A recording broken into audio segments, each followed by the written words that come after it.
নমস্কাৰ মই ধ্ৰুৱজ্যোতি ৰাজকোঁৱৰ তোমালোক সকলোকে এই শ্ৰেণীৰ পৰিয়াললৈ স্বাগতম জনাইছো আমি পঢ়ি আজি তোমালোকৰ এটা নতুন চেপ্টাৰ আৰম্ভ কৰিম দশম শ্ৰেণীৰ বিজ্ঞানৰ যোনটো হৈছে কি হয় তোমালোকৰ চতুৰ্থটি অধ্যায় কাৰ্বন আৰু তাৰ যৌগ যাক আমি ইংৰাজীত কওঁ কাৰ্বন এণ্ড ইটস কম্পাউণ্ড হ'ব এতিয়া এইটো যোনটো চেপ্টাৰ তোমালোকৰ মানে গোটেই শিক্ষা জীৱনৰ যদি তোমালোকে ভৱিষ্যতে তোমালোকে যদি বিজ্ঞান লোৱা 11 12ত নাইবা তোমালোকে যদি ভৱিষ্যতে কেমিষ্ট্ৰি জিঅলজি এইবিলাক সাবজেক্ট লোৱা পঢ়িবলৈ বা ফিজিক্স লোৱা তেতিয়া এইবিলাক বস্তু তোমালোকৰ এই চেপ্টাৰটো যোনবিলাক বস্তু শিকিবা ন এইবিলাক বস্তু দৰকাৰ হ'ব এইবিলাক বস্তু এতিয়া যদি তোমালোকে ক্লাছ 10ত বা ক্লাছ 9ত যোনবিলাক বস্তু পঢ়িলা কাৰ্বনৰ কথা এইবিলাক যদি তোমালোকৰ মনত থাকে তেতিয়াহে তোমালোকে 11 12ত ভালদৰে মানে কনসেপ্টবোৰ বুজি পাবা বা ধাৰণাবোৰ বুজি পাবা আৰু ডিগ্ৰী লেভেলটো হেকে হ'ব হেতু কাৰণে এই চেপ্টাৰটো যেটা পঢ়িবা তোমালোকে যেটা মই পঢ়াম তোমালোকে ভালদৰে ধ্যান দিবা তোমালোক আৰু তোমালোকৰ ফাইনেল পৰীক্ষাত ইয়াৰ পৰা বহুত মানে তোমালোকৰ প্ৰশ্ন হোৱা দেখা যায় হ'ব আৰু এইবিলাক যোনবিলাক প্ৰশ্ন থাকিব এইবিলাক সব কনসেপচুৱেল সব তোমালোকে ধাৰণাৰ ওপৰত ভিত্তি কৰি প্ৰশ্নবিলাক সোধে যদি তোমালোকৰ কনসেপ্ট বা ধাৰণাটো যদি তোমালোকৰ পুৰা ক্লিয়াৰ থাকে তোমালোকে এই চেপ্টাৰটোত যিমান প্ৰশ্ন আহে বহুত প্ৰশ্ন আহে মানে বেছি প্ৰশ্ন আহে আৰু মানে বহুত মানে তোমালোকৰ বাকি চেপ্টাৰ বিলাকৰ কম্পেয়াৰত মানে এইটো চেপ্টাৰৰ পৰা অলপ বেছি প্ৰশ্ন আহে যদি তোমালোকে ধাৰণাবিলাক ক্লিয়াৰ কৰি লোৱা ইয়াৰ গোটেই কিটা যিমান প্ৰশ্ন আহিব সব একদম পুৰা গোটা নম্বৰ পাবলৈ তোমালোকে সক্ষম হ'বা হ'ব এই কাৰণে আৰম্ভ কৰো আৰু ভালদৰে মন দিবা আৰু নোটছ বিলাকটো দিয়ে দিছো ভালকে ইয়াত তোমালোকে নোটছ বিলাক আৰু মানে এতিয়াৰ পৰা তোমালোকে কি কৰিবা যোনবিলাক এইবিলাক আমি পঢ়াই থাকো যে পিপিটি খিনি নোটছ খিনি সেইবিলাক তোমালোকে পিডিএফ আকাৰত আমাৰ ডেসক্ৰিপচন বক্সত পাই যাবা তাত আমাৰ ড্ৰাইভৰ লিংক থাকিব গুগল ড্ৰাইভৰ লিংক তাৰপৰা তোমালোকে ডাউনলোড কৰিব পাৰিবা এই আগৰ যোনটো চেপ্টাৰ পঢ়িলো আমি চেপ্টাৰ 1 2 3 আৰু 5 টো যোনটো এতিয়ালৈকে পঢ়িলো ন সেই কিটাৰ যোনবিলাক নোটছ হয় সেই নোটছ কিটা ইতিমধ্যে উপলব্ধ হৈ গৈছে তোমালোকে ইউটিউব ভিডিঅ'ত চোৱা তাৰ ডেসক্ৰিপচন বক্সত নাইবা কমেন্ট বক্সত তোমালোকৰ মানে এই ড্ৰাইভৰ লিংকটো থাকিব ডাউনলোড কৰি লোৱা হ'ব এতিয়া আৰম্ভ কৰো আমাৰ চেপ্টাৰটো ইয়াৰ নোটছ খিনি পাই যাবা আজি লগালগ ভিডিঅ'টো আপলোড হোৱাৰ লগে লগে তোমালোকে নোটছ বিলাক পাই যাবা হেবলে তোমালোকে নিলিখাকে নাথাকিবা আকৌ লিখি যোৱা যিমান লিখিবা ইমান তোমালোকৰ মনত থাকিব বুজি পাইছা এটো কাৰণে লিখি এতিয়া মানে তোমালোকে নেটফ্লিক্স বা মুভি চোৱা নিচিনাকে মানে মোবাইলটোত ভিডিঅ'টো চাই থাকিবা অলপ লিখি যাবা এটা তোমালোকৰ এটা আৰম্ভ কৰো আমি তোমালোকৰ মনত থাকে এটা প্ৰশ্ন এটা উদয় হ'ব পাৰে এটো স্বাভাৱিক উদয় হৈ সকলোৰে আৰু যে ইমানবোৰ মৌল আছে আমাৰ পৰ্যাবৃত্ত তালিকাখন আমি পঢ়িলো ইতিমধ্যে তাত আমি ইমানবোৰ মৌল দেখিলো 118টা টোটাল মৌল আছে 118টা হাইড্ৰোজেন হিলিয়াম লিথিয়াম বেৰিলিয়াম তেনেকে গেলিয়াম জাৰ্মেনিয়াম ধেৰ আছে টিন ধেৰ আছে কোন ৰূপ বহুত আছে কিন্তু আমি অকল কাৰ্বনৰ কথাই যে এক্সট্ৰাকে পঢ়িবলগীয়া আছে এটা এক্সট্ৰা চেপ্টাৰত পঢ়িবলগীয়া আছে এটো কিয় পঢ়িবলগীয়া আছে তোমালোকৰ মনত আহিছে নে প্ৰশ্নটো উদয় হৈছে নে নিশ্চয় হৈছে এটা চোৱা তাৰ উত্তৰটো আমি যদি এটা লাইনত যদি দিব যাও তাৰ এটাই উত্তৰ হ'ব এক লাইনৰ মানে সেই উত্তৰটো হৈছে এটো যে কাৰ্বন হৈছে বহু ধৰ্ম বিশিষ্ট মৌল আৰু বহু ধৰ্ম বিশিষ্টটো ইংৰাজীত কি বুলি কয় ভাৰ্সেটাইল এটা ভাৰ্সেটাইল ওয়াৰ্ডটো তোমালোকে শুনিছা নাই আগত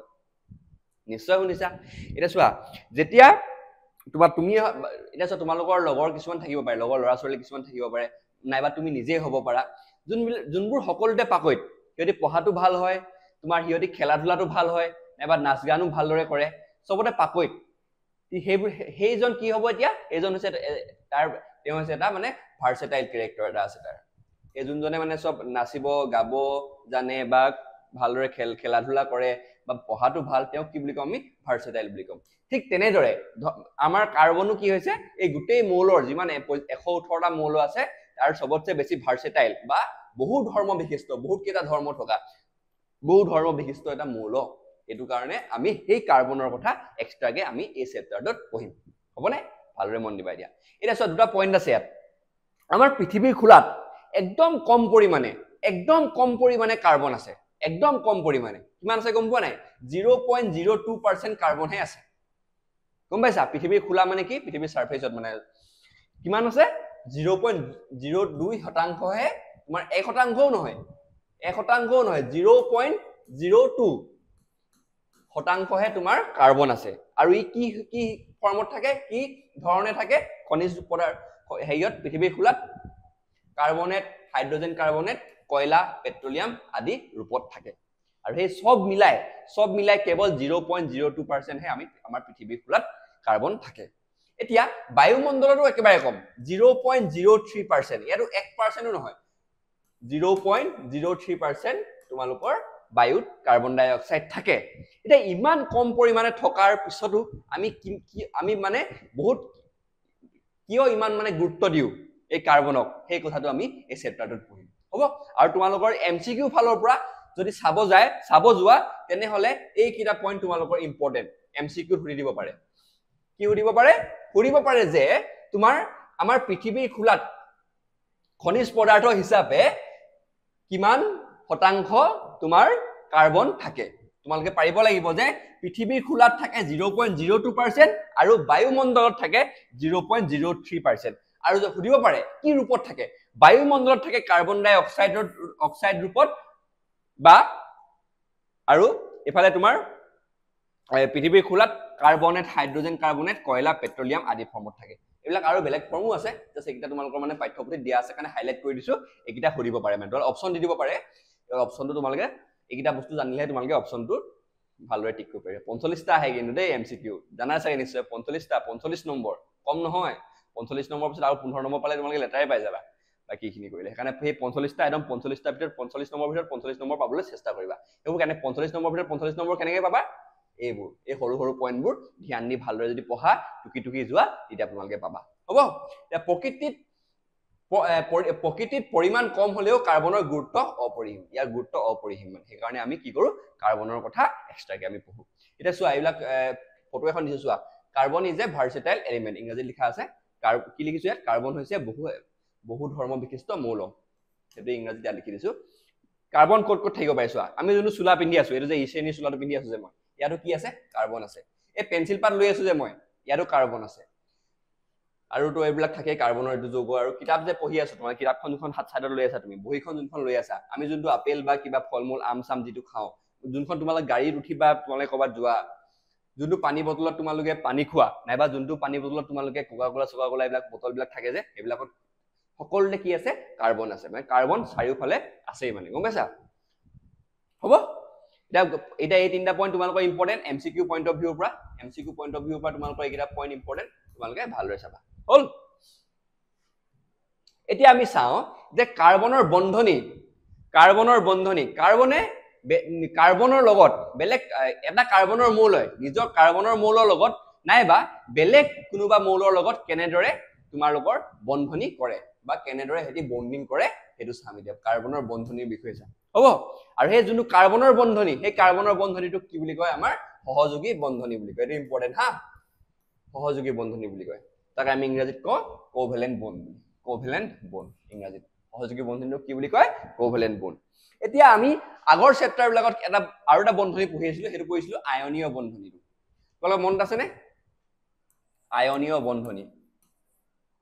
য'ত আয়নীয় যৌগ মানে গঠন হয় যে আয়নীয় বন্ধনী এটা পঢ়িছিলো মনত আছে নে তোমালোকৰ আয়নীয় বন্ধনী তাক আমি ইংৰাজীত কি বুলি কওঁ আয়নিক বন্ড বুলি কওঁ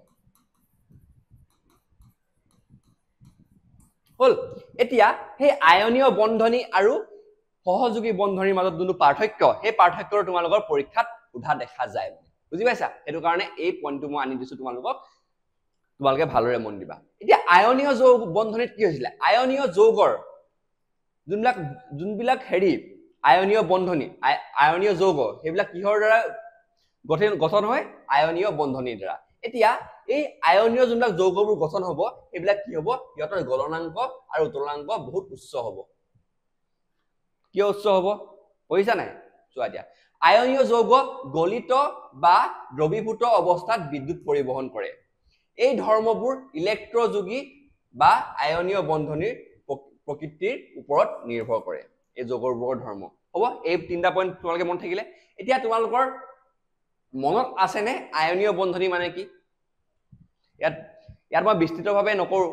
মানে নপঢ়াও তোমাক যিহেতু আমাৰ মেটেলছ এণ্ড নন মেটেলছ যোনটো চেপ্টাৰ আছিলে ইয়াৰ আগত পঢ়াই গৈছো তাতে তোমালোকক ধুনীয়াকৈ আয়নীয় বন্ধনীৰ কথা মই বুজাই দিছো হ'ব ইয়াত জাষ্ট থুলমূলকে মই তোমালোকক কৈ দিম আয়নীয় বন্ধনীত কি হয় তোমালোকৰ এটা যৌগই আৰু এটা মৌল আৰু ইটো মৌলই কি হয় নিজৰ আয়নখিনি হাল সলনি কৰি পানি এটা বন্ধনীৰ সৃষ্টি কৰে আৰু সেই বন্ধনীটোক আমি কি বুলি কওঁ আয়নীয় বন্ধনী বুলি কওঁ আৰু সেই আয়নীয় বন্ধনীত গঠন হোৱা যোনবিলাক আয়নীয় যৌগ থাকিব সেই যৌগবিলাকৰ কি হ'ব গলনাংক উত্তোলনাংক উচ্চ হয় আৰু আয়নীয় যৌগ গলিত বা দ্ৰবীভূত অৱস্থাত বিদ্যুৎ পৰিবহন কৰে আৰু ইহঁতৰ ধৰ্ম কিহৰ ওপৰত নিৰ্ভৰ কৰিব যোনটো বন্ধনী থাকিব বন্ধনীৰ ওপৰত সেই যৌগটোৰ ধৰ্মটো ডিপেন্ড কৰিব হ'ব এইবোৰ কথা তোমালোকে তিনটা পইণ্ট ইয়াত তোমালোকৰ চেপ্টাৰত আছে এটো ইম্পৰ্টেন্ট সেইটো কাৰণে তোমাক দি দিলো আৰু এটা এইটা আগতে পঢ়িছিলো মই মেটেলছ এণ্ড নন মেটেলছ পঢ়িছিলো যে সেইটো ধৰ্ম আৰু কি ধাতু আৰু অধাতু এই চেপ্টাৰটোত থাকে মই 3 নম্বৰ নে 4 নম্বৰ ভাগটোত তোমালোকে গৈ চাব পাৰা চেনেলটোত এতিয়াও উপলব্ধ আছে তাত এই আয়নীয় বন্ধনীৰ কথা ধুনিয়াকে মই কেনেদৰেনো আয়নীয় বন্ধনী সৃষ্টি হয় সব মই তোমালোকক ধুনিয়াকে শিকাই দিছিলো হ'ব ঠিক আছে এতিয়া বেছি বিস্তৃতভাৱে নাচাও তোমালোকে যদি চোৱা নাই সেই ভিডিওটো চাই লবা এবাৰ আৰু কিবা ডাউট থাকিলে জনাবা ডাউট থাকিলে মই ক্লিয়াৰ কৰি দিম হ'ব হৈ গল গম পালো এতিয়া আয়নীয় যৌগৰ কথা গম পালো এতিয়া চোৱা যোনবিলাক কাৰ্বনৰ যৌগ থাকে হিহতে কি থাকে বিদ্যুৎ কুপৰিবাহী থাকে অধিকাংশ যোনবিলাক কাৰ্বনৰ যৌগ থাকে সেইবিলাক বিদ্যুৎ কুপৰিবাহী থাকে আৰু হিহতৰ গলনাংক আৰু উতুলনাংক একেবাৰে কম থাকে আৰু এইবোৰ অনুবোৰৰ মাজত আকৰ্ষণৰ বল কম এইবোৰত কোনো আয়নৰ সৃষ্টি নহয় হৈ গল এইকেইটা পইণ্ট ভালদৰে চোৱা চালা এতিয়া চোৱা প্ৰথম যোনটো আমি আয়নীয় যৌগৰ কথা কৈছিলো তাত কি হয় গলনাংক আৰু উতুলনাংক বেছি হয় উচ্চ হয় কিন্তু ইয়াত কোনো কাৰ্বনৰ যৌগবিলাকত এইবিলাক কি হয় কম হয় আৰু আয়নীয় যৌগত যেতিয়া গলিত অৱস্থা বা দ্ৰবীভূত অৱস্থাত থাকিব তেতিয়া হেৰি কৰিব বিদ্যুৎ পৰিবহন কৰিব কিন্তু অধিকাংশ কাৰ্বনৰ যৌগবিলাকে কি কয় বিদ্যুৎ পৰিবহন নকৰিব ইয়াৰ ব্যতিক্ৰম আছে ব্যতিক্ৰমবিলাক আমি পঢ়িম ব্যতিক্ৰম মানে সেইকাৰণে লিখা আছে অধিকাংশ বুলি ব্যতিক্ৰমবিলাক থাকে কেমিষ্ট্ৰিত কি ক'বা আৰু এতিয়া হ'ব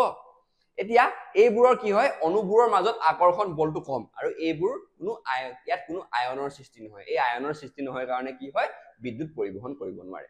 এই পইণ্টটা চালা ইয়াত এই মেইনলি এইটা পইণ্ট কিয় চাব লাগে আমি গম পাব লাগিব যে আয়নীয় যৌগ আৰু কাৰ্বনৰ যৌগৰ মাজত পাৰ্থক্য কি এই কাৰণে এইটা পইণ্ট তোমালোকক দি দিছো তোমালোকে চাব পাৰা হ'ব যদি কিবা ডাউট থাকে জনাব পাৰা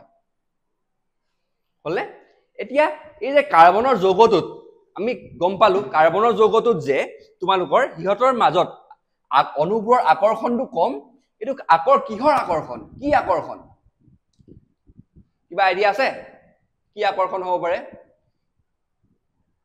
এই আকৰ্ষণটো হয় তোমালোকৰ হিহতৰ যোনবিলাক ইলেক্ট্ৰন থাকিব ইলেক্ট্ৰন বিলাক কি কৰে হেতি ভাগ বতৰা কৰি যোনটো আকৰ্ষণৰ সৃষ্টি হয় হেতু সেই আকৰ্ষণৰ কথা কৈছে ইয়াত হ'ব এই কথাটো আমি এতিয়া নেক্সট স্লাইডত ভালদৰে বিস্তৃতভাৱে চাম ইয়ালৈকে তোমালোকৰ কনসেপ্টটো ক্লিয়াৰ হ'ল নে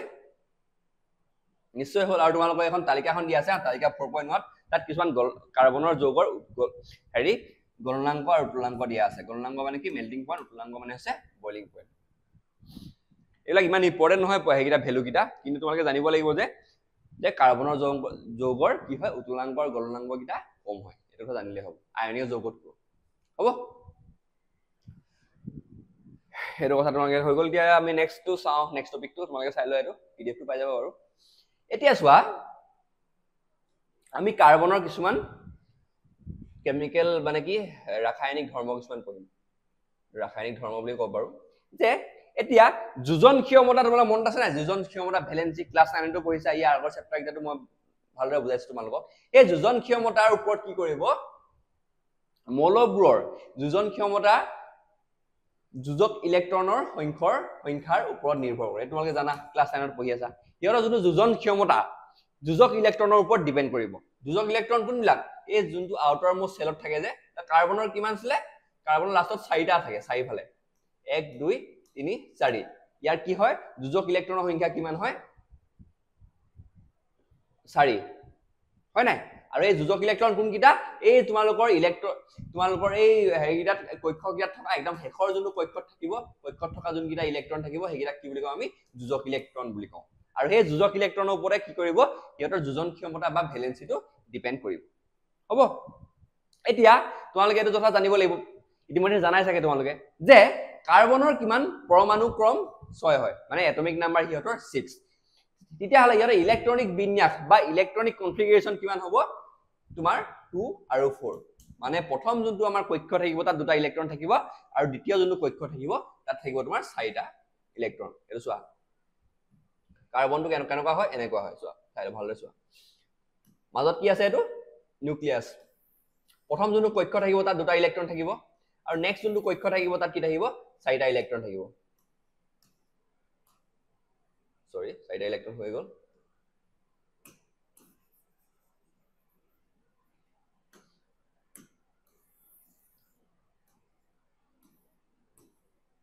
চাইড ইলেক্ট্ৰন হ'ব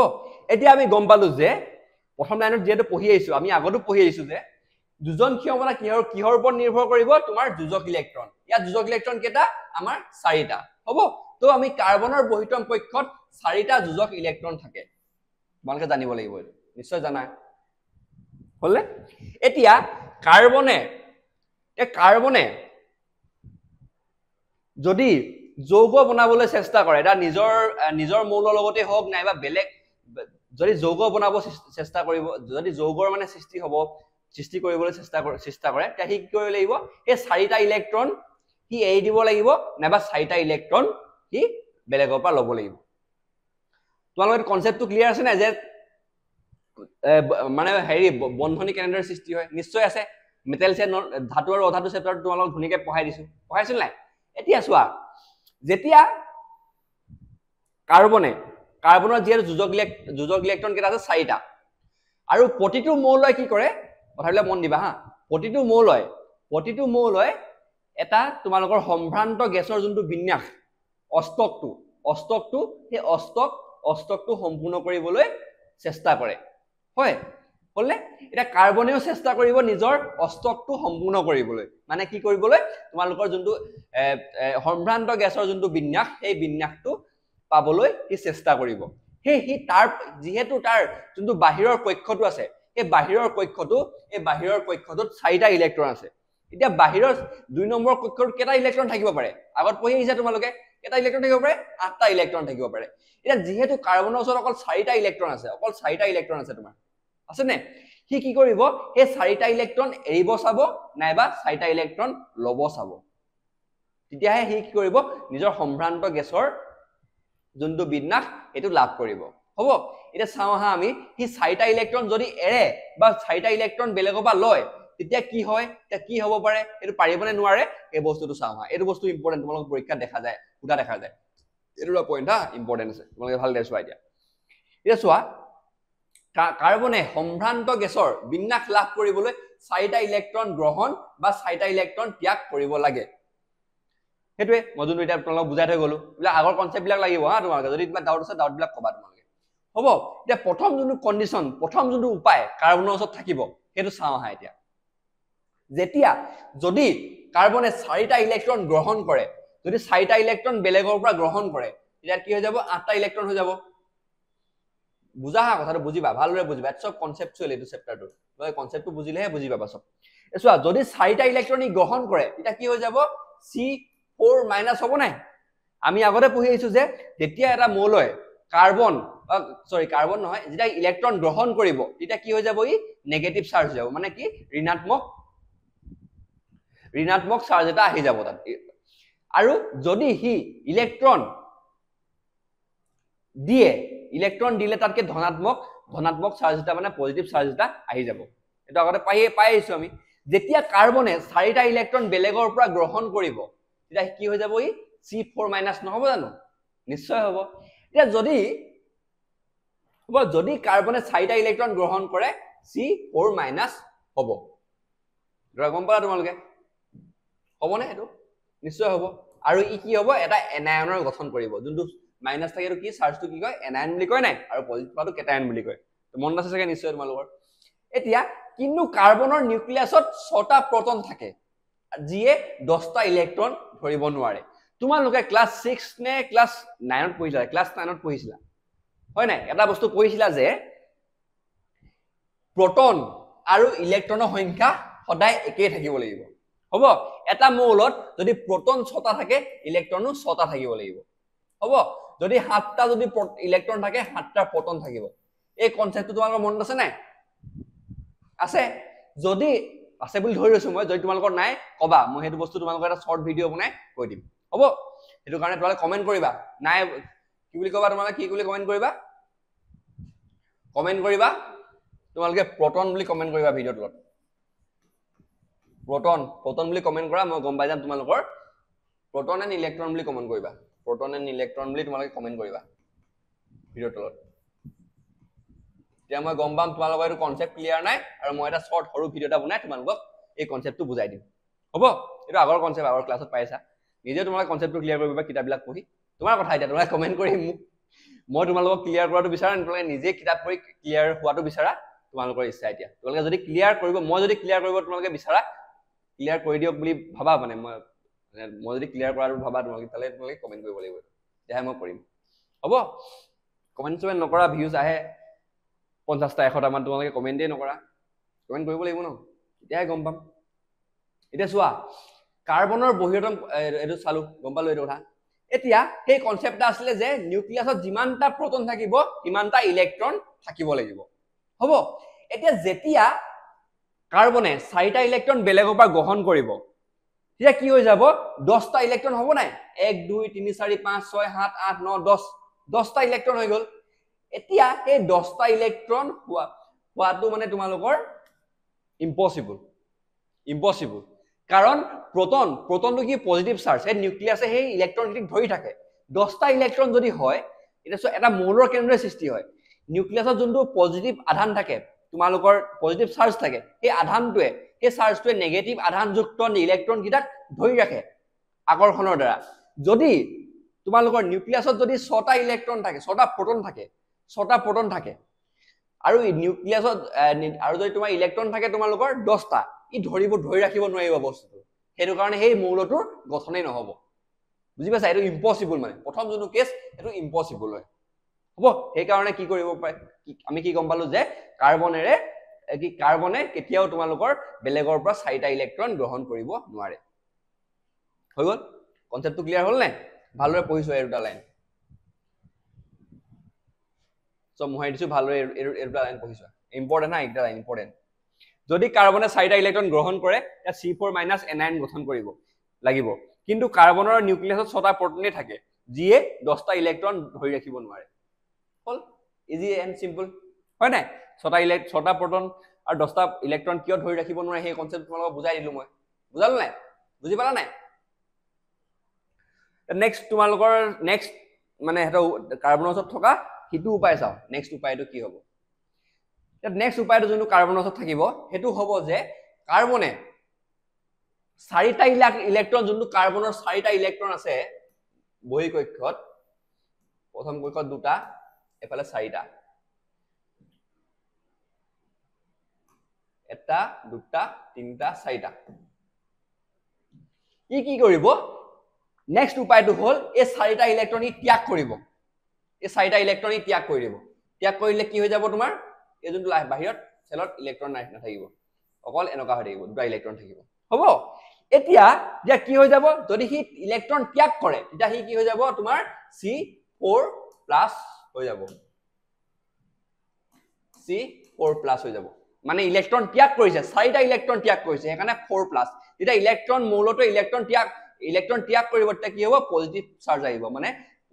ধনাত্মক আধান আহিব বুজি পাইছা হৈ গল এতিয়া যেতিয়া হি ইলেক্ট্ৰন 4টা ত্যাগ কৰি দিব তেতিয়া হি C4+ হৈ যাব আৰু ই কি হ'ব প্লাষ্টাৰটো কি কেটায়ন বুলি কয় নেগেটিভটো এনায়ন বুলি কয় তোমালোকে জানাই চাগে এইবিলাক আগত পঢ়ি আহিছো আমি এতিয়া এই কামৰ বাবে বহু শক্তিৰ প্ৰয়োজন যেতিয়া ই যদি 4টা ইলেক্ট্ৰন এটা চোৱা এই কনসেপ্টটো ধ্যান দিয়া হা এটো তোমালোকৰ ভালদৰে ধ্যান দিব লাগিব এটো তোমালোকে এটো নাই বাৰু কিন্তু তোমালোকে বুজি পাব লাগিব বস্তুটো এটা চোৱা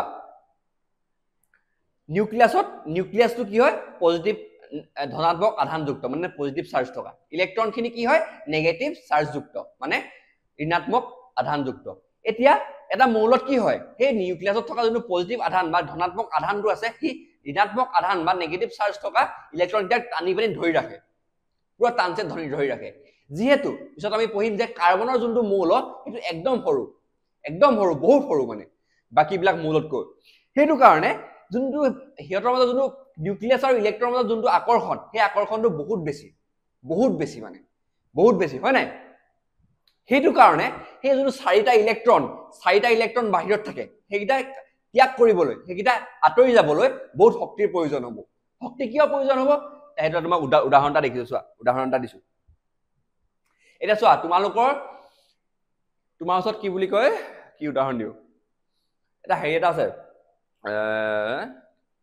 এটা বস্তা এটা আছিলে বস্তা এটা তোমাক ধৰা বস্তা এটা সেই বস্তাটো কিবা এটা সোমাই আছে মলক আলু হেৰি সোমাই আছে তোমাৰ লগত চাউল সোমাই আছে চাউলৰ বস্তা এটা আছিলে এতিয়া যদি চাউলৰ বস্তাটো 1 কেজি হয় হেতু দাঙিবলৈ তোমাৰ তোমালোকৰ কম হেৰি লাগিব কম জোৰ লাগিব কম শক্তি লাগিব হয় নাই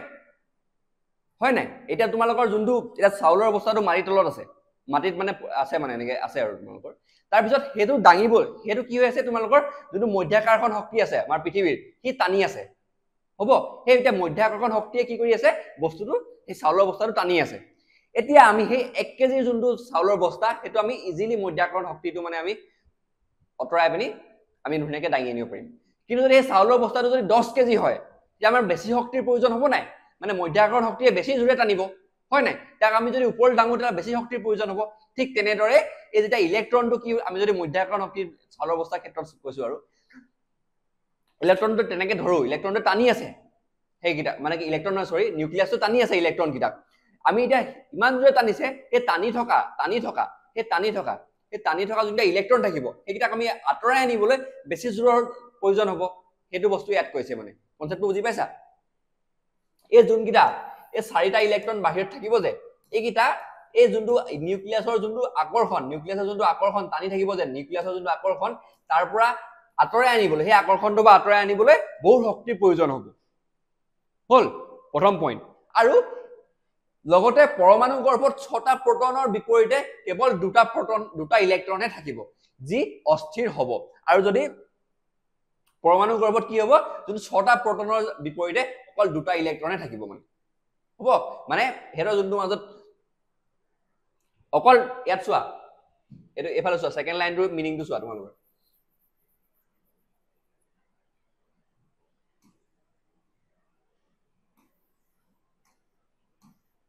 হ'ব তাৰপিছত 4টা ইলেক্ট্ৰন যদি এৰি দিলে কি হ'ব ই এনেকুৱা হ'ব নাই আমি এটা সেই আগৰ উঠনি কনসেপ্টটো কি আছিল যদি ইলেক্ট্ৰন 6টা থাকে তেতিয়াহলে প্ৰটনো কিমান 6টা থাকিব ইলেক্ট্ৰন যদি 6টা থাকে তেতিয়াহলে প্ৰটনো কিমান 6টা থাকিব লাগিব কিন্তু ইয়াত কি আছে ইলেক্ট্ৰন 2টা আছে আৰু প্ৰটন 6টা আছে হয় নাই এটো অসম্ভৱ এটো অস্থিৰ হৈ যাব সেই যোনটো মৌল এটো মৌল গঠন নহয় এই মৌলটো পুৰা অস্থিৰ হৈ যাব মানে মৌলটো মানে ধৰি মানে অস্থিৰ মানে কি শিলগুটি হৈ নাথাকে মানে শিলগুটিটো স্থিৰ হয় এটা আটাৰ যোনটো লাডু এটা এই আটাৰ যোনটো লাডুটো সেই লাডুটো অস্থিৰ হয় নাই তাক আমি এনেকৈ কৰিলে চেপটা বনি থাকিব টানি দিলে দীঘল বনি যাব হয় নাই সেইটো অস্থিৰ বনি যাব শিলগুটিটো কিন্তু আমি এনেকৈ কৰিলে কি হৈ যাব সেই হৈ নাযায় চেপটা হৈ নাযায় বা টানি দিলে সি ৰছী বনি নাযায় সেইটোৱে যদি মানে তোমাৰ যেতিয়া হি কি কৰিব কাৰ্বনে এই তোমালোকৰ 4টা ইলেক্ট্ৰন এৰি দিব তেতিয়া 2টা ইলেক্ট্ৰন থাকি যাব সেই 2টা ইলেক্ট্ৰন যদি থাকে হেতি মানে অস্থিৰ হৈ যাব মানে গোটাকে সেই মৌলটো মানে কোনো মৌলটো গঠনেই নহব হ'ব সেইটো কাৰণে ই কি কৰিব নোৱাৰে এই 4টা ইলেক্ট্ৰন এৰিব নোৱাৰে এতিয়া আমি এই পইণ্টটো ভালদৰে চোৱা এতিয়া কিয় নোৱাৰে তোমালোকক বুজাই দিলো ভালদৰে চোৱা ভিডিওটো যদি বুজি নাই পোৱা কবা মোক হা আৰু এবাৰ মই যোননে কথা ক'লো তোমালোকে ভালদৰে বুজি পাইছা চাগে আশা কৰিছো মানে বুজি পাইছা বুলি বহুত চেষ্টা কৰিলো বুজাবলৈ তোমালোকে যদি পাৰা মানে বুজি নাই পোৱা তেও কবা আকৌ বুজাই দিম এইটা কিন্তু সব কনসেপ্ট এইটা কনসেপ্ট তোমালোকে জানিবই লাগিব এই বস্তু দেই এইটো কনসেপ্ট জানিলে তোমালোকে ভালদৰে এটা পঢ়িব পাৰিবা সেইকাৰণে বেছি টাইম লৈছো এই চেপ্টাৰত এটো বহুত ইম্পৰ্টেন্ট চেপ্টাৰ তোমালোকৰ এটা চোৱা সেকেন্ড পইণ্টটো কি আছিল যদি কাৰ্বনে 4টা ইলেক্ট্ৰন ত্যাগ কৰে এটা কি হ'ব C4 পজিটিভ কেটায়ন গঠন হ'ব আৰু এই কামবোৰৰ বাবে বহু শক্তিৰ প্ৰয়োজন কি শক্তিৰ প্ৰয়োজন হেতু মই তোমালোকক কলো বুজি পালা নিশ্চয় আৰু লগতে পৰমাণু গৰ্ভত 6টা প্ৰটনৰ বিপৰীতে 2টা ইলেক্ট্ৰন থাকিব যি অস্থিৰ হৈ যাব এতিয়া আমি গম পালো যে এই কাৰ্বনে কি কৰিব নোৱাৰে ইলেক্ট্ৰন 4টা ইলেক্ট্ৰন ল'বও নোৱাৰে 4টা ইলেক্ট্ৰন দিবও নোৱাৰে হ'ব ইমানে ইলেক্ট্ৰন ল'বও নোৱাৰে দিবও নোৱাৰে কিন্তু ই তথাপিও যৌগ গঠন কৰিব কেনেদৰে গঠন কৰিব হেতু আমি নেক্সট হেৰিত চাম এটো কনসেপ্ট বুজি পালা এইখিনি বস্তু তোমালোকে চাই লোৱা একবাৰ হা পঢ়িবা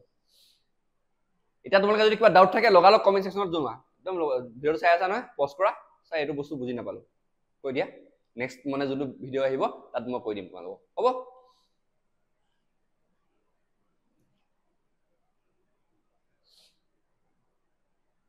এটা চোৱা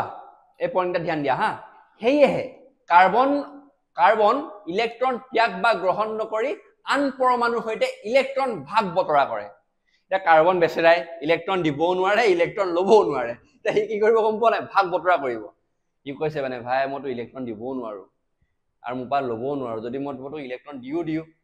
তোমাৰ ইলেক্ট্ৰন লৈও লওঁ তেতিয়া মোৰ যোনটো শৰীৰটো ছিন্ন বিচ্ছিন্ন হৈ যাব মোৰ শৰীৰটোৱে নাইকিয়া হৈ থাকিব ততবা ইলেক্ট্ৰন ললো নাইকিয়া হ'ব ততবা ইলেক্ট্ৰন দিলো নাইকিয়া হ'ব তেতিয়াহ'লে সেইকাৰণে কাম এটা কৰোৱা সি মানে ভাবি ল'লে আৰু কাম এটা কৰো আমি কাম এটা কৰো 2 ইলেক্ট্ৰন মোক দে মোৰ ইলেক্ট্ৰন তোক দিও ভাগ বতৰা কৰি লওঁ আৰু হেণ্ডশেক আৰু মানে মিলিজুলি চৰকাৰ টাইপ মানে গমাইছা এইটোৱে বস্তু এটা বুজি পালা ইলেক্ট্ৰন দিব নোৱাৰে ল'বও নোৱাৰে কি কৰিব এতিয়া ইলেক্ট্ৰন দুটা ভাগ বতৰা কৰিব এয়া কি কয় কাৰ্বনে ইলেক্ট্ৰন ইয়াক বা গ্ৰহণ নকৰি আন পৰমাণুৰ সৈতে ইলেক্ট্ৰন ভাগ বতৰা কৰে যাক আমি ইংৰাজীত কি বুলি কওঁ শ্বেয়াৰিং অফ ইলেক্ট্ৰনছ হৈ গ'ল মানে ইলেক্ট্ৰন শ্বেয়াৰ কৰে এতিয়া কেনেদৰে কৰে সেইটো চাম আহা মানুহ হৈছে টাইমটো আধা ঘণ্টা হৈ গ'ল ন ঠিক আছে কোনে লাহে লাহে যাম হা চেপ্টাৰ তোমালোকে কনচেপ্টটো জানিব লাগিব হৈ গ'ল এতিয়া ভাগ বতৰা কৰা ইলেক্ট্ৰন দুয়োটা অংশীদাৰ পৰমাণুৰ বহিৰতম কক্ষত অন্তৰ্ভুক্ত হয় এতিয়া যোনকেইটা হেৰি হ'ব না আগতে কৈ আছো যে মই বাৰম্বাৰ কৈ আছো তোমালোকক এটা কথা যে যোনটো মানে প্ৰতিটো মৌলয় সেইটো সম্ভ্ৰান্ত গেছৰ যোনটো তোমালোকৰ বিন্যাস থাকে সেইটো বিন্যাস গ্ৰহণ কৰিবলৈ চেষ্টা কৰি থাকে এতিয়া যোনটো তোমালোকৰ মৌলয় কাৰ্বনৰ লগত তোমালোকৰ হেৰি যৌগ গঠন কৰিব চেষ্টা কৰিব তাৰ যোনটো বহিৰতম কক্ষত থকা ইলেক্ট্ৰন থাকিব মানে ভেলেন্স ইলেক্ট্ৰন বা থাকিব যুজ্যতা কক্ষত থকা ইলেক্ট্ৰন কেইটা যোনটা থাকিব সেইকেইটাও কাৰ্বনৰ যোনটা যুজ্যতা চাৰিটা ইলেক্ট্ৰন থাকিব যে সেইকেইটাৰ লগত ভাগ বতৰা কৰি যৌগৰ সৃষ্টি কৰিব বুজি পাইছা কেনেদৰে কৰে চাম তোমালোকে থিয়ৰি হয় হা মই তোমালোক ধুনীয়াকৈ বুজাই দিম তোমালোক থিয়ৰিখিনি প্ৰথমতে চাই লোৱা কৈ দিছো তাৰপিছত মই তোমালোক বুজাই দিম কেনেদৰে তোমালোকৰ বন্ধনীবিলাক গঠন হয় হ'ব এতিয়া মই পঢ়ি দিছো চোৱা ভাগ বতৰা কৰা ইলেক্ট্ৰনবোৰ দুয়োটা অংশীদাৰ পৰমাণুৰ বহিৰতম কক্ষত অন্তৰ্ভুক্ত হয় লাইনটো বুজি পাইছা ইয়াৰ ফলত দুয়োটা পৰমাণুৱে সম্ভ্ৰান্ত গেছৰ ইলেক্ট্ৰন বিন্যাস লাভ কৰে যোনটো মই উঠনিবা কৈ আহিছো এইটো বস্তুটো হ'ল এতিয়া এই ধৰণৰ বন্ধনীকে সহযোগী বন্ধনী বোলে হৈ গ'ল এতিয়া সহযোগী বন্ধনী যে উঠনি ইয়াত চালা যায় ইয়াত পালা যায় তোমালে কাৰ্বনৰ বন্ধনী সহযোগী বন্ধনী হৈ গ'ল এইটো তোমালোকৰ শ্লোগান এটা বনি গ'ল কাৰ্বনৰ বন্ধনী সহযোগী বন্ধনী হৈ গ'ল মন থাকি গ'ল তোমালোকৰ এতিয়া তোমালোকৰ যদি এমচিকিউ আহে তোমালোকে কাৰ্বনৰ কি বন্ধনী থাকে তোমালোকে ক'ব পাৰিব লাগিব সহযোগী বন্ধনী কাৰ্বনৰ বন্ধনী সহযোগী বন্ধনী শ্লোগান টাইপে বনি গ'ল আৰু ন ঠিক আছে দিয়া এটা সহযোগী বন্ধনী কাক বোলে য'ত ভাগ বতৰা কৰা য'ত দুয়োটা পৰমাণুৱে সম্ভ্ৰান্ত গেছ ডিফিনেশ্যনটো ফৰ্ম কেনেকৈ কৰিম চাব চোৱা দিয়া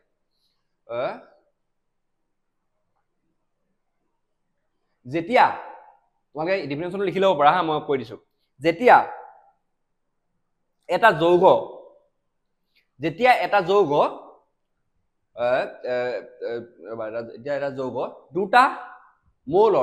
দুটা মৌলৰ বহিৰতম কক্ষত থকা ইলেক্ট্ৰনবোৰ ভাগ বতৰা কৰি সৃষ্টি হয় সেই বন্ধনীটোক কি বুলি কয় সহযোগী বন্ধনী যি বন্ধনী তোমালোকৰ ইলেক্ট্ৰনৰ দুটা মৌলৰ বহিৰতম কক্ষত থকা ইলেক্ট্ৰনৰ ভাগ বতৰা কৰি সৃষ্টি হয় সেই বন্ধনীটোক কি বুলি কওঁ আমি সহযোগী বন্ধনী বুলি কম এই তিনিটা লাইনৰ পৰা তোমালোকে নিজে ডিফিনেশ্যনটো বনাই ল'ব পাৰা তিনিটা লাইনৰ পৰা একদম ইজি সহযোগী বন্ধনীত কি হয় তোমালোকৰ তাত কি হয় ইলেক্ট্ৰন বিলাক ভাগ বতৰা হয় যোনটো বন্ধনী সৃষ্টি হ'ব ইলেক্ট্ৰনৰ ভাগ বতৰা হয় যি বন্ধনী সৃষ্টি হ'ব সেই বন্ধনীটোক আমি কি বুলি কম সহযোগী বন্ধনী বুলি কম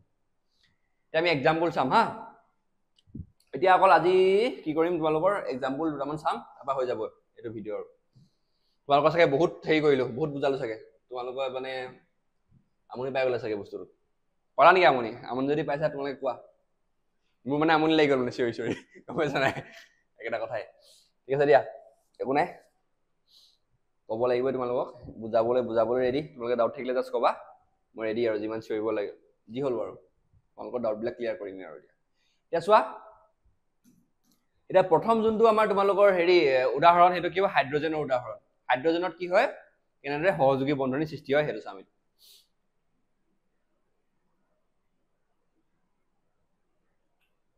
জেগাই নথলো নহয় ইয়াত তোমালোকক বুজাবলৈ এতিয়া ৰ'বা ইয়াতে বুজাওঁ হা এইটো পাত্তান নিবা হা এতিয়া এইটো হয় ইয়াত জেগা অলপ আছে ইয়াতে বুজাই দিওঁ এইখিনি পাত্তান নিবা ইয়াত হাইড্ৰজেনৰ কেছটো বুজাম মই এতিয়া এইখিনি আমি পিছত চাম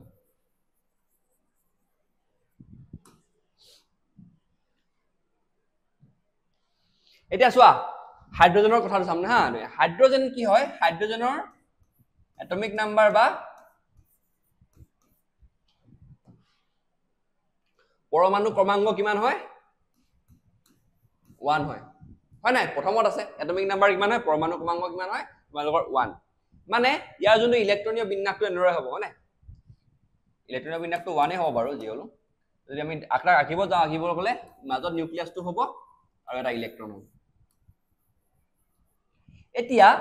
আমি জানো তোমালোকে জানা নাই যে জানা বুলি ধৰিছো বাৰু যে হাইড্ৰোজেনটো অকলে কেতিয়াও নাথাকে হাইড্ৰোজেনটো আমি যদি হাইড্ৰোজেনটো লিখো ন সদায় আমি H2 বুলি লিখো H বুলি নিলিখো কেতিয়াও বুজি পাইছা এটা H2 বুলি লিখো আমি হাইড্ৰোজেনটো মানে কি হৈছে H2 হল এটা এই হাইড্ৰোজেন মানে H2 মানে কি ইয়াত দুটা হাইড্ৰোজেনৰ তোমাৰ কি আছে মৌল আছে হল এটা এই হাইড্ৰোজেনৰ মৌল কিটা কেনেদৰেনো বান খাই থাকে এটো আমি পঢ়িম হ'ব এই হাইড্ৰোজেনৰ কি হয় তোমাৰ এটো এটা হাইড্ৰোজেন এটো এটা হাইড্ৰোজেন হলনে এটো সৈতে সহযোগী বন্ধনী হয় হা সহযোগী হাইড্ৰোজেন দুটা সহযোগী বন্ধনীৰ দ্বাৰাই তোমালোকৰ বান খাই থাকে মানে এতিয়া সহযোগী বন্ধনী কেনেদৰেনো গঠন হয় এটো চাও হা হ'ব দুটা হাইড্ৰোজেন আছে ইয়াৰ বহিৰতম কক্ষত এটা ইলেক্ট্ৰন আৰু ইয়াৰ বহিৰতম ইলেক্ট্ৰন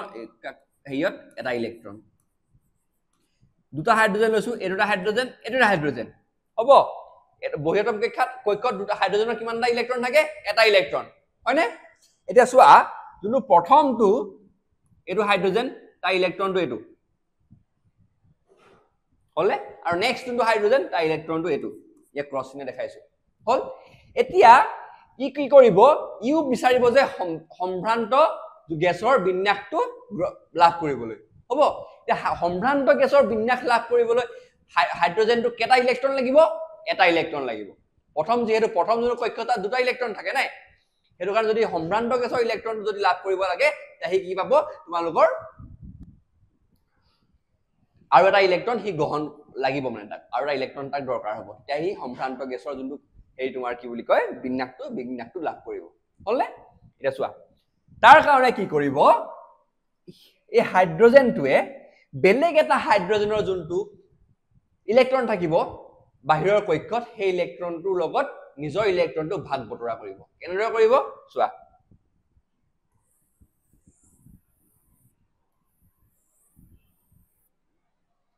এটো বুজি পাইছা না বস্তুটো ডায়াগ্ৰামটো মানে এই হাইড্ৰোজেনটোৱে কি কৰিলে এই ইয়াৰ হাইড্ৰোজেনটো ললে আৰু নিজৰ হাইড্ৰোজেনটো ললে আৰু এটো হাইড্ৰোজেন ললে আৰু এই হাইড্ৰোজেনটোৱে কি কৰিলে নিজৰ ইলেক্ট্ৰনৰ লগত ইয়াৰ হাইড্ৰোজেন ললে মানে এটা ইলেক্ট্ৰন হিয়ৰ যোনটা ইলেক্ট্ৰন শেয়াৰিং কৰিছে ভাগ বতৰা কৰিছে মানে বুজি পাইছা ভাগ বতৰা কৰিছে ধৰক মানে তোমাৰ এতিয়া তোমালোকে দুটা ফ্ৰেন্ড আছিলা দুটা বন্ধু আৰু পইচা তোমালোকৰ 10 টকাই আছে চকলেট খাব মন গৈছে এই চকলেটটো কি কৰিলা তোমালোকে চকলেট এজনে চকলেটটো কিনিলে তাৰ এজনে কি কৰিলে আধা তোমালোকে খাই দিলা এটো কথাই মানে ইহতৰ ওচৰত কি হ'ল গৈ ইহতক এটা ইলেক্ট্ৰন লাগে ইলেক্ট্ৰন নাই কিন্তু দুইটাকে ইলেক্ট্ৰন লাগে তা হি কলে মুছটো এটা তুকো এটা ইলেক্ট্ৰন দৰকাৰ হৈছে মুকো এটা ইলেক্ট্ৰন দৰকাৰ হৈছে যাতে আমি কি কয় সম্ভ্ৰান্ত গেছৰ যোনটো বিন্যাসটো লাভ কৰিবলৈ কি কৰিলে কাম এটা কৰো তুছত যে এটা ইলেক্ট্ৰন আছে মুছত যে এটা ইলেক্ট্ৰন আছে আমি দুটা ভাগ বতৰা কৰিলো তেতিয়া আমি দুইটাই সম্ভ্ৰান্ত গেছৰ বিন্যাসটো লাভ কৰিব পাৰিম তেতিয়া আমি দুটাই কি হ'ল বাহিৰৰ যোনটো কক্ষ বাহিৰৰ কক্ষটোত দুটা ইলেক্ট্ৰন হৈ যাব ঠিক তেনেদৰে তোমালোকে হেৰি কথা পাতি ললে কথা পাতি পানি হেৰি এনেদৰে ভাগ বতৰা কৰি ললে আৰু গঠন হল কি H2 গঠন হল মানে কি হল এনেকে এটা বন্ডৰ সৃষ্টি হল বন্ড এটা ইলেক্ট্ৰন আৰু যোনটো বন্ড মানে কি বন্ধনী আৰু এনেদৰে কিহৰ সৃষ্টি হল হাইড্ৰোজেনৰ H2 সৃষ্টি হল বুজি পালা এনি ডাউট থাকিলে কোৱা হা যদি কমেন্ট সেকশনত কবা যে মই কৰিম এটা সবতে সিম্পল আৰু এটো হেই কৰিবলৈ হৈ গল এটা আমি তোমালোকৰ থিওৰি পাৰ্টটো আহো থিওৰি মানে কি এবা লিখাখিনি চোৱা হাইড্ৰোজেন আটাইতকৈ সৰল অণু কি আছে হাইড্ৰোজেন হল এতিয়া হাইড্ৰোজেনৰ পৰমাণু ক্ৰমাংক 1 গম পালো ইয়াত এটা ইলেক্ট্ৰন থাকে এটো গম পালো এটা ইলেক্ট্ৰনৰ অতিৰিক্ত হলে ইয়াত একম কক্ষত মানে প্ৰথম কক্ষ সম্পূৰ্ণ হ'ব মানে কি সম্ভ্ৰান্ত গেছৰ যোনটো বিন্যাস সেইটো বিন্যাস লাভ কৰিব এতিয়া দুটা হাইড্ৰোজেন পৰমাণুৱে এটা ইলেক্ট্ৰন ভাগ বতৰা কৰি H2 অণুৰ গঠন কৰিব আৰু ইয়াৰ ফলত প্ৰতিটো হাইড্ৰোজেন হিলিয়ামৰ দৰে সম্পূৰ্ণ ইলেক্ট্ৰন বিন্যাস লাভ কৰে হৈ গল হিলিয়ামৰ দৰে মানে কি হিলিয়ামৰ দুটা নাথাকে জানো হিলিয়ামটো কি হয় তোমাৰ সম্ভ্ৰান্ত গেছ এই হিলিয়ামৰ যোনটো মানে তোমাৰ ইলেক্ট্ৰনীয় বিন্যাস হেতুৱে তোমালোকৰ মানে হাইড্ৰোজেনটোৱে পাই যায় এটা ইলেক্ট্ৰন যেটা গ্ৰহণ কৰি লব হেতু এতিয়া ভাগ বতৰা কৰা দুটা ইলেক্ট্ৰন দুটা হাইড্ৰোজেন পৰমাণুৰ মাজত এক বান্ধনি সৃষ্টি কৰে হ'ব আৰু সেই পৰমাণুৰ দুটাৰ মাজত এক এডাল ৰেখায়ে এডাল দেখা নহয় হা ৰেখা এৰটো পেটটো কাটিব ঠিক থাকিলে ৰেখা দ্বাৰা এক বান্ধনি বুজায় এই দুটা ৰেখা থাকিব যে হাইড্ৰোজেন হাইড্ৰোজেন দেখালো যে মই এনেকৈ দেখালো যে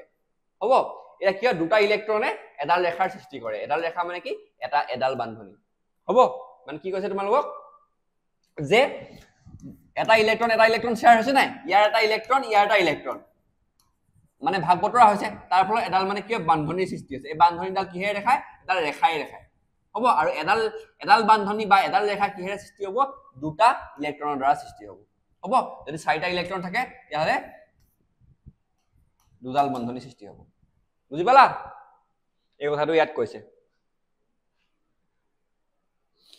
চাই লোৱা কিবা ডাউট থাকিলে তোমালোকৰ পাঠ্যপুথিটো দিয়া আছে এই বস্তু ভাগ বতৰা কথাটো তোমালোকে পাঠ্যপুথিটো চাব পৰা কিবা ডাউট থাকিলে জনাবা আৰু হ'ব এতিয়া আজি যোনটো ক্লাছ ইয়াতে সামৰিছো বাকি কিটা এক্সাম্পল তোমালোকৰ বাকি বহুত কিটা এতিয়া হাইড্ৰোজেনটো সবতছে মানে সাধাৰণ সবতছে সৰল অণুটো চালো আমি এতিয়া নেক্সট চাম আমি বাকি বিলাক অলপ কমপ্লেক্স বিলাক অণুবিলাক যেনে কেনেদৰে মানে তাত তোমাৰ সহযোগী বন্ধনী সৃষ্টি হয় কেনেদৰে তোমালোকৰ হিয়তৰ মাজত বন্ধনী বিলাক কেনেদৰে কেটা ইলেক্ট্ৰনৰ ভাগ কেনেকৈ ইলেক্ট্ৰনবিলাক ভাগ বতৰা হয় সকলো আমি চাম এতিয়া আশা কৰিছো তোমালোকে ভিডিঅটো চাই ভাল পালা সকলো বস্তু বুজি পালা যদি কিবা ডাউট থাকে তোমালোকে জনাবা ইয়াৰ যোনটো পিডিএফটো আমাৰ যোনটো এটা তোমালোকে চোৱা ডেসক্ৰিপচন বক্সত চোৱা তাত উপলব্ধ হৈ আছে তোমালোকে পিডিএফটো ডাউনলোড কৰি ল'ব পাৰিবা তাৰ পৰা হ'ব আৰু কিবা ডাউট থাকিলে জনাবা আৰু ধন্যবাদ ভিডিঅটো চোৱাৰ বাবে আৰু বাকিটা ভিডিঅ চাই যাবা আৰু লগৰখিনিৰ লগত শ্বেয়াৰ কৰিবা আৰু আমি যিহেতু ইমান ফ্ৰীকে তোমালোকক মানে দি আছো ইমান ফ্ৰীকে মানে সকলো ইমান ডাউটবোৰ ক্লিয়াৰ কৰিব চেষ্টা কৰি আছো আৰু তোমাক টিউচন ল'লে তোমালোকে বহুত পইচা দিবলগীয়া হয় কিন্তু আমি তোমালোকক এতিয়া বৰ্তমান ফ্ৰীকে দি আছো সেইকাৰণে এইটো আমাকো এটা হেৰি কৰি দিয়া আৰু ফেভাৰ এটা কৰি দিয়া তোমালোকে বাকি সবকে মানে আমাৰ যোনটো চেনেলটো ছাবস্ক্ৰাইব কৰিব পৰা সকলোকে আৰু শ্বেয়াৰ কৰা ভিডিঅ'বিলাক হা